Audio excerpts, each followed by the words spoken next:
শুভ নববর্ষ সকল বন্ধুরা, কেমন আছো? আশা করি সকলে ভালো আছো।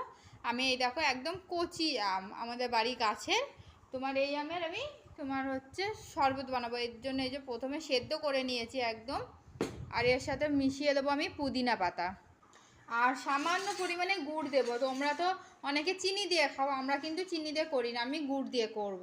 এই দেখো আমি সুন্দর মিক্সি করে নিয়েছি। দেখো এবার আমি জল নিয়েছি, জলের মধ্যে এটা দিয়ে দেবো, আর মতো একটু বিট লবণ দেবো। এখন ফ্রিজে রেখে দেবো, যেহেতু আমার কাছে এই সময় ফ্রিজের জল ছিল না।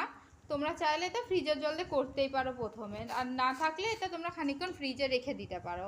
তারপর এটা তৈরি হয়ে গেল আমার সুস্বাদু, এই গরমে এই ওয়েদারে তোমার এই কচি আমের পুদিনা পাতা দিয়ে শরবত করে খাও। যদি আমার এই রেসিপি তোমাদের ভালো লাগে, অবশ্যই আমার চ্যানেলকে সাবস্ক্রাইব করো, লাইক করো, শেয়ার করো, আর আমার পাশে থেকো।